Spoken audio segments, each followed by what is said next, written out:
Here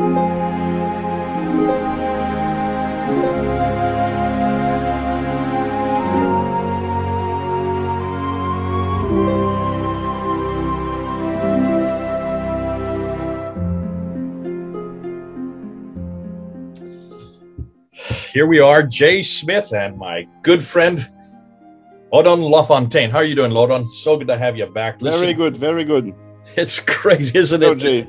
You've been getting a lot of questions, haven't you? I think so. I've been answering a lot also.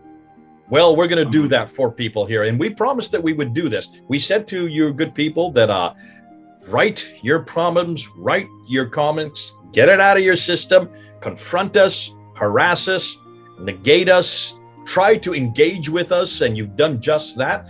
And so Odon has been looking at them. He has been pulling out salient ones that need answers, that also are important, because it's obvious that many of you are taking this seriously. It's obvious that you are wrestling with some of the material that Odon has been bringing up, specifically Odon.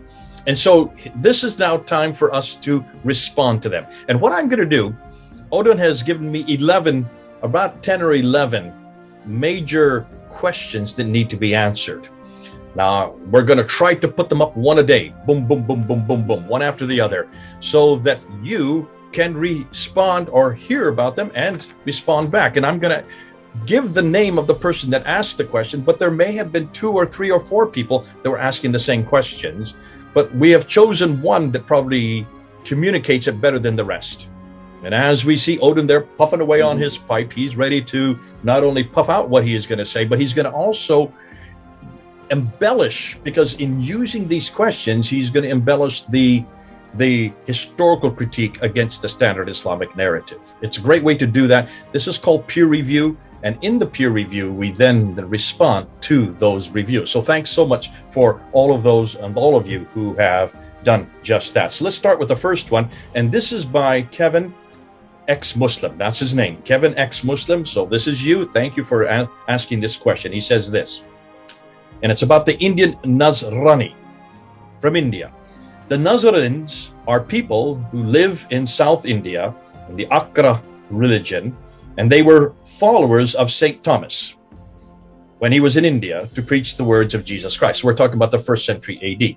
Thomas was one of the followers of Jesus who then left Palestine, and he came by boat, and he came from the west, actually came to the east, and he supposedly landed in South India. And you have what they call the Martoma Church, which is now most people from the Martoma Church recognize that their founder was St. Thomas from the 1st century.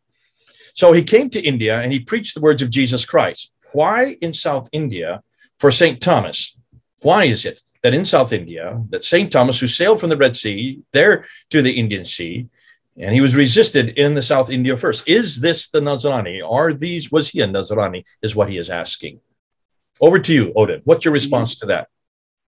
There are two responses, two ways of answering.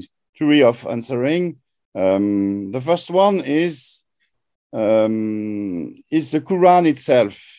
This is the Quran which defines the Nazarene people, which is described.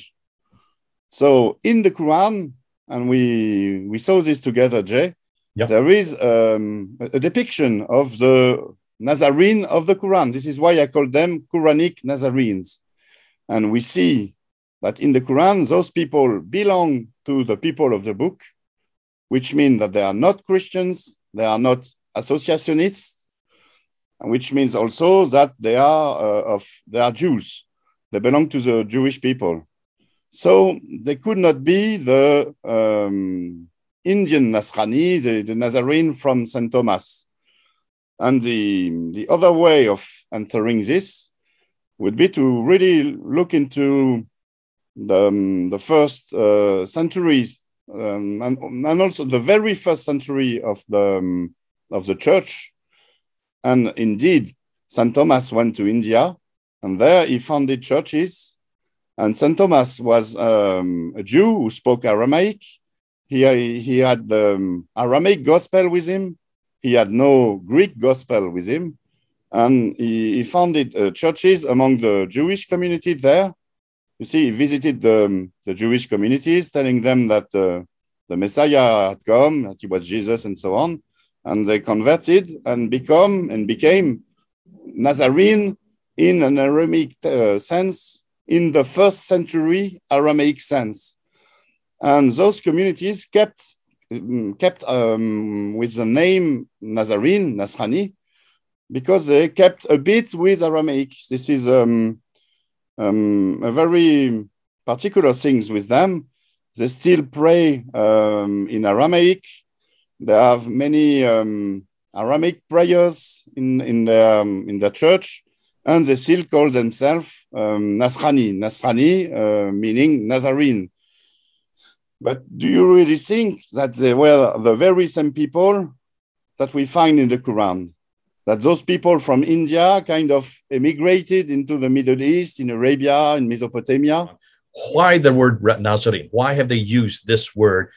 What would it have meant in the first century in Aramaic? Exactly. This pertains to the Natsaraya word in Aramaic. We did a little study about this in the video about the Quranic people. The Natsaraya and said word, we saw that it meant supporters of the Messiah in the first century sense. Because you see, Enset meant the branch as in Isaiah prophecy. Isaiah said that from the house of David, there shall come forth a branch, a netzer.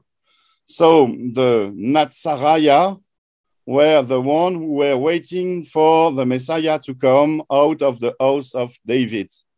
And this is why Jesus was named himself a Natsaraya, a Nazarene.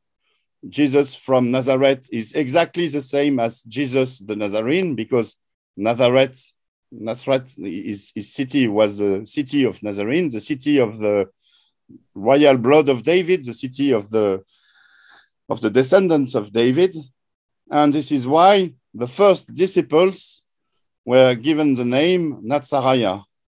But this is a very complicated name, and this is why I think we see in the book of Acts that the disciples took for themselves the name Christianoi in Greek, which Mshiaye in Aramaic, which means disciple of the Messiah. And you don't have to know about the Jewish tradition about Enset Natsaraya anymore when you use the Christian denomination, because Christian means disciple of the Messiah without having to know everything about Isaiah, his prophecy, David, the Messiah, and so on. Okay, so you're saying that that we need to be careful that we don't conflate the 7th century meaning back onto the 1st century understanding of Nasariya. Exactly.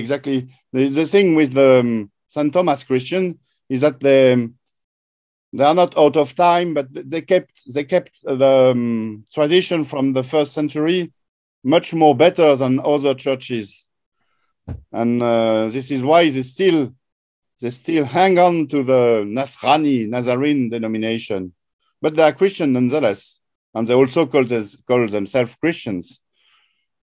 Okay, thank you so much. I hope that helps you. Kevin, ex-Muslim, do come back with us if you have any other questions. Thank you, Odon. That'll be our question number 1 now answered. We'll put that in the wraps. See if you have any comments below. This is Jay and Odon, over and out.